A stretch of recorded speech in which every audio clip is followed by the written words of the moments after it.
Welcome to The Explainer. Today, we're unpacking the deep, frankly fascinating history of North America. Why? To figure out what it actually means to be American today, at least according to modern political science. You know, it's incredibly easy to get caught up in the 24-hour news cycle and think of American identity as this strictly modern debate. But to really grasp it, we need to zoom out, way out, and look at the historical data and empirical research. Okay, let's take a quick look at our agenda. We're going to start by asking what American identity actually is. Then we'll dive into our deep indigenous roots, the arrival of Europeans, the multiple traditions theory, and finally wrap up with shared norms in modern America. We're literally tracing the journey from the earliest populations on the continent all the way to 21st century academic data. So, Part 1. What is American identity? We're starting our journey in the present day with a really pressing question from political scientist Deborah J. Schildkraut. As the U.S. grows more and more ethnically diverse, a lot of people are asking, does this increasingly multicultural America engender a multi-creedal America?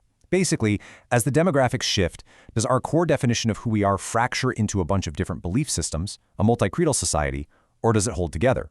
It's a question that cuts right to the heart of political science. And that brings us to the multiple traditions theory. This is what Schildkraut's research actually tests. The theory argues that being American isn't just one simple monolithic thing. It's not a single creed. Instead, it's made up of a broad, complex, and honestly sometimes totally contradictory set of norms.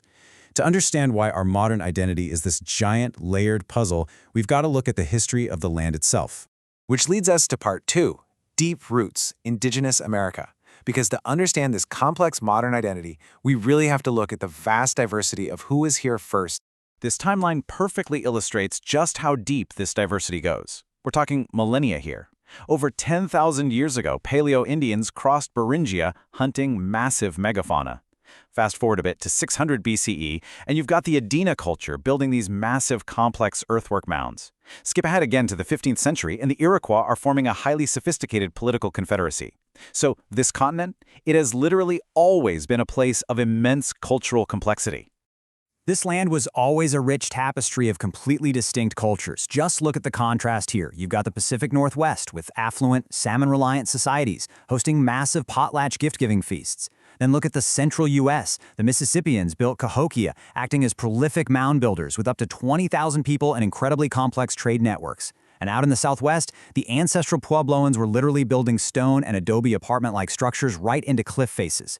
There was no single indigenous identity, right? It was a multitude of unique traditions. And we definitely have to note that this foundational diversity went way beyond the mainland. The area we now call the United States includes lands with completely different historical trajectories.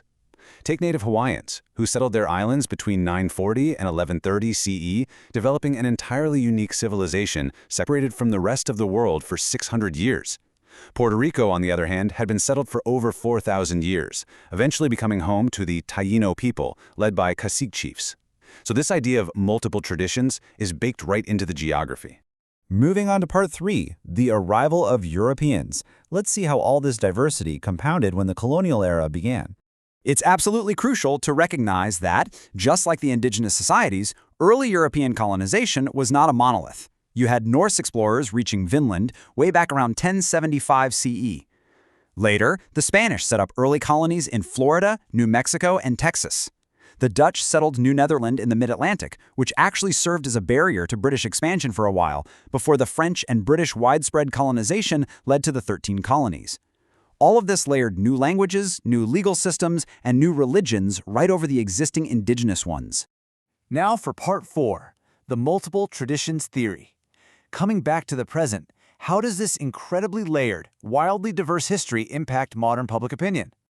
Looking at Schildkraut's empirical assessment, we have to weigh two major ideas against each other. On one hand, you have this simplistic notion of a singular Americanism, the idea that American identity can be boiled down to a single, unified creed. On the other hand, you have the multiple traditions reality. Given the thousands of years of migrations and cultural blending we just talked about, it makes total sense that being American is defined by a broad, complex, and contradictory set of norms. In fact, as this quote directly from the study states, a complex and contradictory set of norms exist, and it is difficult to reduce them into a single measure of Americanism. The data is clear. You just can't reduce American identity to one easy variable. The history is way too vast, and the founding principles are just too multifaceted.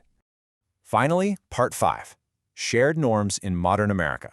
So, if we can't boil it down to a single creed, are we just completely fractured? Let's look at the data. This right here is probably the most fascinating takeaway from the whole research. The empirical results show that most Americans today, regardless of their own ethnic or immigrant background, actually share this complex view of American identity. Think about that for a second. The country's diversity didn't destroy a shared identity. That complex, multi-tradition framework actually is the shared identity. People generally agree that being American means embracing a broad, sometimes contradictory set of norms. But as the research carefully points out, the story isn't over. I want to leave you with this final thought to ponder. While the multiple traditions theory holds true right now, the study explicitly warns of signs of divergence in public opinion. So as demographics keep shifting, what are the signs of divergence we need to be monitoring? Will this complex tapestry hold together for the next 100 years? It's a massive question to consider as we watch history unfold right in front of us. Thanks for joining me for this explainer, and keep exploring.